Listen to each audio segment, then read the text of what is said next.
Hey everybody, it's John from the Hustle Daily Show. Before we get into the show today, did you know that HubSpot launched an AI chatbot that helps you build awesome campaigns at scale with just a few prompts? It's called Campaign Assistant, and it's a totally free-to-use AI tool made for marketers and business leaders who spend hours a day on content creation. Campaign Assistant will transform the way that you build marketing campaigns at scale. Craft personalized emails, ads, and landing pages in just a matter of minutes. Just pick the content type, add the key selling points, and let the AI take it from there. And the best part, it works seamlessly with all of HubSpot's marketing and sales tools to scale your output across email, social, and more. So AI your way into the most effective campaigns yet at HubSpot.com/campaign-assistant. Here we go, guys. Is this happening? This is happening right here, Wow. right now. All right, let's do it.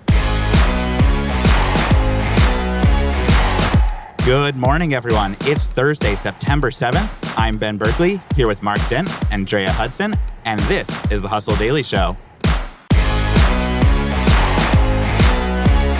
We are recording in Boston this week for Inbound, HubSpot's business event of all business events. So if your ears are picking up on just a little something different today, there's a good reason for that. That is the sound of 12,000 people networking their hearts out all around us. We're seeing lanyards on every neck, but on our neck is the weight of responsibility of delivering you the news that you need. So today we're going to be talking about Adidas. It's been a weird year for the company, but they have found salvation in an old icon, their Samba line, that's lighting the shoe world aflame. We'll tell you more about that in a moment, but first, let's get to a few things making headlines. No stranger to this podcast, Elon Musk is in the news for borrowing $1 billion from SpaceX. He is the rocket maker's largest shareholder and has 79% of its voting power, so he can do this, but it is a practice that the Wall Street Journal called unusual, and the timing, which was right around the time he acquired Twitter, made it a little extra noteworthy. He did pay the loan back shortly after with interest, but Drea, the question I have for you on this, do you feel like you could convince HubSpot to borrow $1 billion right now?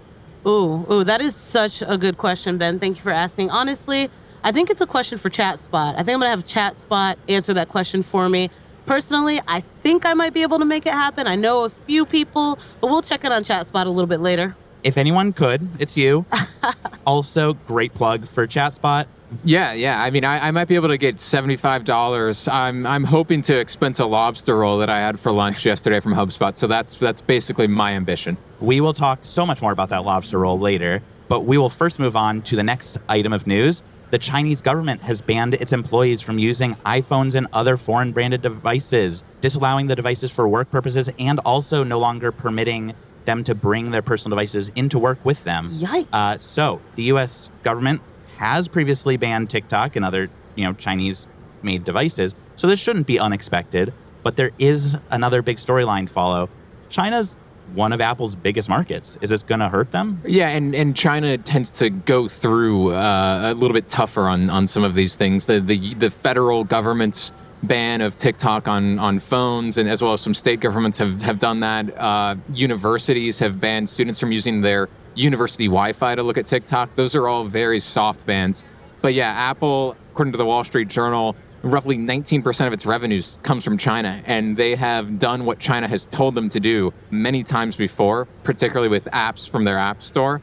So yeah, this is something that Apple is going to really pay considerable attention to. Tesla, to bring up Elon Musk once again, they have faced some kind of headwinds from China, but it hasn't affected them. I was just looking, their sales in China are up 9% year over year, news that broke earlier this week.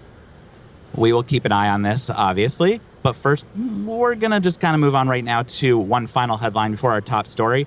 Google is celebrating a big birthday later this month. They're going to be turning 25 years old. In a memo commemorating the company's milestone, CEO Sundar Pichai called attention to Google's unrivaled growth of its many products. 6 of them have more than 2 billion users. He also took a shot at Google Wave, which I honestly couldn't even tell you what that was. That? We'll look that up after. No clue. But then he also kind of outlined, as all CEOs must do now, and do every 5 seconds, why AI is a great opportunity for them. But let's actually move on to our top story now. So on my trip into Boston the other day, I kind of looked left. I saw this. I looked up a row and right. I saw it again. And this is not my personal demons we're talking about. We are talking about the Adidas Samba, the ever popular shoe. Probably had one in middle school. I for sure have had a pair. Not wearing them today. Missed opportunity. That's okay. But it is arguably the shoe of the summer. And so I think let's talk a little bit about why.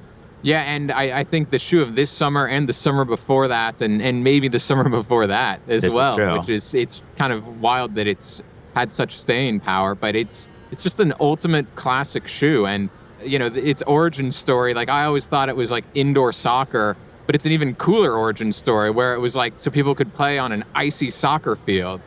And it's just like a classic design. I think one of the more interesting things that I found out when I was reading about Sambas and other similar shoes from Adidas earlier this summer is they're actually like pretty good for your feet too. Like, because originally designed in the 40s, like they were like, hey, let's like make sure that these are comfortable and healthy. Like, especially if you have flat feet, they're like good for you to, you know, to prevent pain and everything. Yeah, totally. I mean, I love the Samba. Honestly, it's something about the simplicity of that shoe.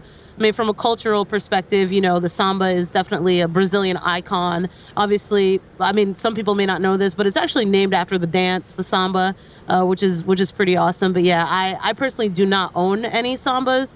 I did just pick up a pair of Gazelles, though. Ooh, those are the cool ones, I think. Yeah, I love the Gazelle. I got the I call it the Pepto-Bismol pink with the navy blue and the gum choice. sole. I love those.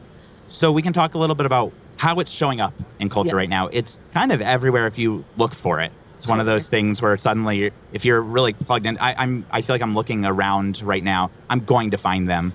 But I think we're seeing this huge moment for Sambas. It's coming at a really opportune moment for Adidas. Mark, could you tell us kind of a little bit more about the economic situation at Adidas? Yeah, like, I mean, the shoe business, opposite of a lot of other industries, had an excess of inventory during parts of the pandemic rather than a lack of.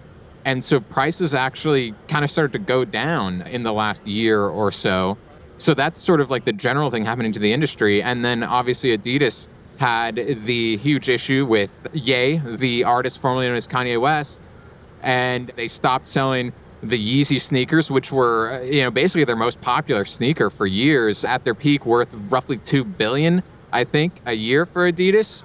And they had a lot of inventory. Like, speaking of excess inventory, that was like the most excess inventory they had because they were deciding to no longer sell it. Or at least I think, Drea, maybe you can tell us what they ended up doing with some of that excess inventory they had. Yeah. I mean, you know, the Yeezy business was one of the largest parts of the pie for Adidas. And so when they got into that problem with Yeezy over those ridiculous remarks, they were really kind of at odds with what they should do with all the inventory, and it took them a little over a year to figure out what they should do.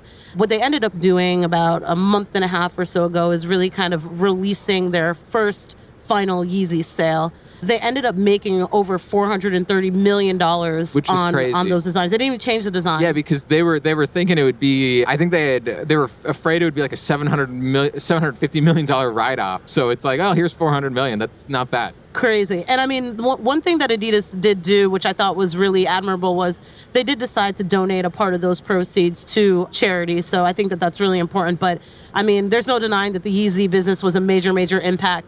But back to the Samba. I mean, the Samba is still one of the most important icons within the portfolio. Yeah, I mean, I think we're seeing it show up in so many different places. We've got a lot of different celebrity collaborations. We're seeing, I think there was just like the numbers on TikTok, like the Adidas Samba hashtag has, I think, over 66 million views, which tells you part of the story there. It is just ubiquitous. And I think you're looking also at a pop-up in Shanghai right now. There's an Adidas cafe during Paris Fashion Week where the Samba is featured. So this is a really big moment for the company to be able to, and I think actually going back for a second on what Mark was talking about earlier, this is a strange moment in the sneaker business in general. You have, I think Nike shares have tumbled all year long. Like they just put up their worst stretch since going public in 1980. So there is a lot of tumult. And coinciding with the release of Air, the movie, what the heck? Yeah. There's a relation there. There's something going on. But I guess the question that we'll end on today, in this very volatile shoe business, who's in the best position? Who do you want? I mean, honestly, I think there was one collaboration with the Samba that I did want to bring up because I think that it's such a unique approach to business and kind of how they were looking at the sneaker industry. So there's a brand called Kith, and Kith did a triple collaboration. So that collaboration was Kith, Clark's, and Adidas, and they put out an Adidas Samba. Now, the cool thing about this was, obviously it sold out right away, but what Kith ended up doing was releasing more and opening up a pre-sale so that anybody who wanted the shoe could get it for a limited period of time, but they knew they'd have to wait a full season to get that shoe. Now, the retail for that shoe was around $220. If you try to buy that shoe right now, I mean, I'm a 6.5 Adidas, 6.5 men's. If you try to get that shoe right now and you're a 6.5 men's, you cannot get it. It is not available. But if you're a 10 or 10.5, they're about $2,000. So, I mean, to be honest with you, I think, I am truly a Samba original girl. I think that those are really kind of the most iconic shoes. I would be down to grab a collab if I could, but only at retail. I could not drop 2 bands on that. No. Nope. I thought about you're saying this and I'm like, yeah, well, sure. No, absolutely not. And Mark? Yeah, I would say Nike, honestly. Never count them out. But let's get away from sneakers for 1 second. Give me Crocs, all right? They are the darlings. They are the ones who have risen above everything. They may not look the greatest, but they are selling. They just partnered with Pop-Tarts for their big collab. Oh, no. So the most surprising thing, I don't know if you'd call it a sneaker, certainly, or even a shoe, the most surprising thing that you put on your foot to be financially successful in these last few years. I bet we could find some Crocs if we looked around here. I'm confident there's some orange Crocs floating around. That'll do it for us today. Thank you for tuning in to the Hustle Daily Show. We are a proud part of the HubSpot Podcast Network. Our editor today is Robert Hartwig, and our executive producer is Darren Clarke.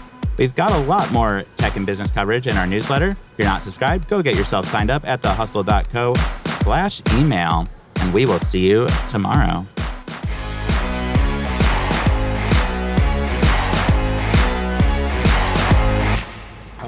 What there? Wow. I honestly didn't think there were people there. I just thought that was it. There are people over there. There are people over there. Oh my God. And there, and there, and there. I guess they could hear it. I don't know. Wow. Let me tell you about a show that I've been loving lately. It's called Entrepreneurs on Fire. It's hosted by the incredible John Lee Dumas. It's available now on the HubSpot Podcast Network. Entrepreneurs on Fire stokes inspiration and shares strategies to fire up your entrepreneurial journey and create the life that you've always dreamed of. I'm a big fan of this podcast. It has energy, it has value, and it's all about learning about entrepreneurship. I was just listening to an episode the other day. JLD interviewed Jay Rogers, who was such a wealth of information. He kind of went into how entrepreneurship chooses you. You don't necessarily choose it, and that failure only happens when you stop trying to win. A lot of gems in this one. So I'd highly recommend checking out that particular episode along with the rest. So go listen to Entrepreneurs on Fire wherever you get your podcasts. Hey guys, if you listen to the Hustle Daily Show on Google Podcasts, we want to let you know that the option will no longer be available pretty soon. Google is sunsetting its podcast app sometime in early 2024 in favor of YouTube Music, and we want to give you a heads up before it's too late, since that time's almost here. The Hustle Daily Show is available everywhere and anywhere that you listen to podcasts, like Apple Podcasts and Spotify. If you're using YouTube Music, we are there as well. If you're an Android fan, there are plenty of apps like Overcast, Pocket Casts, Player FM, and more. So just search for us wherever you decide to listen to your favorite podcasts.